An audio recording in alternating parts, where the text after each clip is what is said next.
Halo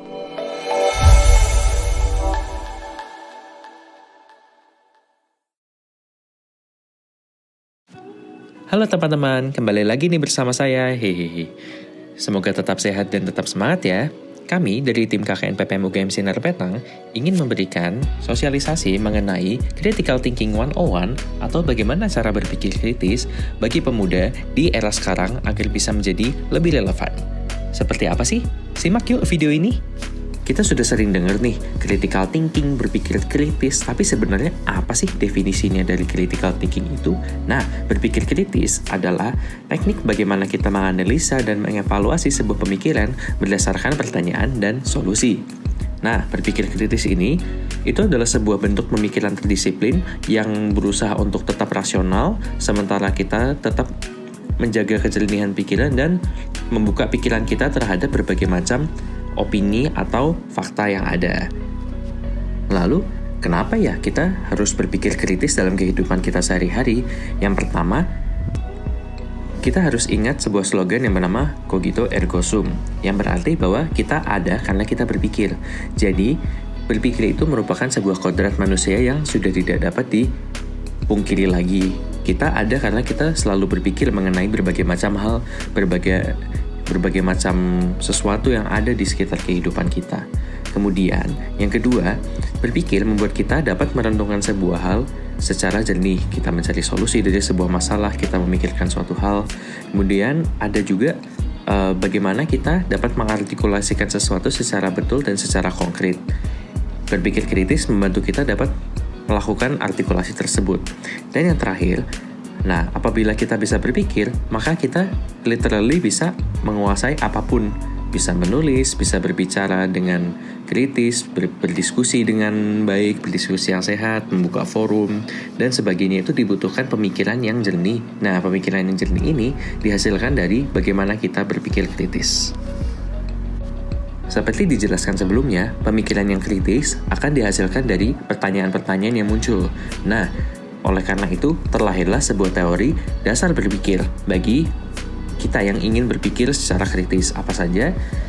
Tentunya kita semua sudah tahu kan mengenai 5W1H. Yang pertama adalah what, yang kedua adalah when, yang ketiga adalah why, keempat who, yang kelima where, dan yang terakhir adalah how. Nah, kita harus dapat mengutilisasi semua ini. Cuman, dalam berpikir kritis, alangkah baiknya kita menempatkan how itu yang ada di pertama. Jadi kita menanyakan bagaimana sebuah hal itu terjadi, bagaimana sebuah hal itu dapat tersusun dengan sebegitu demikiannya. Kemudian dari situ kita dapat mengkonstruksikan pikiran kita dengan pertanyaan-pertanyaan yang lain yang menyusul. Oleh karena itu, kita dapat berpikir yang lebih meaningful dan lebih bermakna. Nah, di luar sana, berbagai macam informasi dapat datang ke kita. Kita harus tahu nih, apa saja yang fakta dan apa saja yang opini. Karena dua hal ini berbeda, dan kalau kita menginterpretasi satu hal dengan hal yang lain itu tertukar-tukar, ini bisa berbahaya. Nah, kita harus pintar-pintar nih membagi atau memilah-milah mana yang fakta dan mana yang opini. Apa sih sebenarnya? Fakta itu adalah informasi objektif yang berbasis data dan berbasis dari observasi. Nah, ini tuh dapat dibuktikan, dan memang ini bukan muncul dari sebuah pemikiran manusia, tapi muncul dari sebuah eksperimen atau sebuah observasi yang dapat dipertanggungjawabkan bentuknya. Yang kemudian ada yang namanya opini. Nah, opini ini yang seperti kita sering dengar ya, ini kembali kepada individu masing-masing. Kenapa? Karena ini sangat subjektif. Kemudian ini sangat tergantung dari setiap individu, entah dari pengalaman, dari nilai, dari moral hidupnya, dan berbagai macam. Kemudian ini tidak dapat dibuktikan. Lantas, kalau misalkan tidak dapat dibuktikan, berarti opini itu buruk dong? Sebenarnya belum tentu, karena fakta dan opini ini adalah komponen penting bagaimana kita dapat membuat sebuah pemikiran. Jadi, memang opini itu bisa menjadi lemah gitu, bisa menjadi sangat subjektif kalau hanya berdasarkan perasaan atau penilaian pribadi. Nah, bagaimana sih cara menguatkan opini? Opini harus dapat didukung dengan fakta-fakta yang dapat mensupport dari opini itu. Maka opini akan menjadi kuat dan menjadi reliable, menjadi lebih valid gitu intinya. Nah, Nah, setelah kita tahu bagaimana kita dapat membedakan fakta dan opini dan bagaimana kita dapat menggunakannya dengan efektif untuk cara kita berpikir.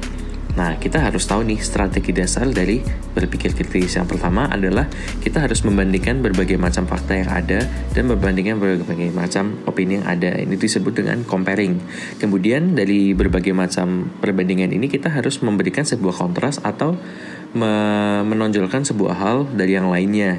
Jadi kita bisa tahu dari berbagai macam sudut pandang. Dari situ kita dapat menganalisa sebuah hal yang kita ingin pikirkan itu. Setelah itu kita dapat mengkategorikannya nih, apakah ini sebuah opini, apakah ini sebuah fakta, atau misalkan ini adalah opini yang didukung oleh fakta, atau misalkan informasi baik, informasi buruk.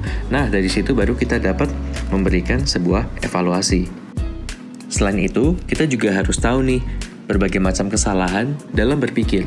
Yang pertama adalah logical fallacy, atau dalam bahasa Indonesia berarti kesalahan dalam menalarkan sesuatu atau memberikan logika. Nah, ini bisa disebut juga sebagai sebuah bentuk kesesatan dalam berpikir. Sebenarnya ada banyak jenis-jenis dari logical fallacy ini. Yang pertama adalah strawman fallacy, kemudian ada bandwagon fallacy, ada the appeal to authority fallacy, dan ini kalau dijelasin video ini bisa lama banget ya, gengs. Jadi memang ya, ini bisa kita pelajari lebih dalam di lain waktu mungkin ya. Dan memang ini harus dihindari karena ini dapat membingungkan kita dalam memberikan sebuah penalaran terhadap suatu masalah. Jadi hati-hati ya. Nah, pada akhirnya kita harus sadar nih akan kekuatan dari berpikir kritis, karena dengan berpikir kritis ini kita dapat menangkal opini yang menyesatkan, berita bohong atau omong kosong, dan berita-berita palsu atau hoax. Dan kemudian berpikir kritis ini dapat membantu kita untuk melihat dunia dari perspektif yang lebih segar dan perspektif yang berbeda. Sebelum kita memulai berpikir kritis, hendaknya yaudah lakukan aja sekarang. Ngapain kita nunda-nunda lagi? Kita harus mulai berpikir kritis dalam berbagai macam hal di kehidupan kita, termasuk kehidupan sehari-hari. Sekian dari kami ucapkan terima kasih. Tetap sehat selalu dan tetap semangat. Dah.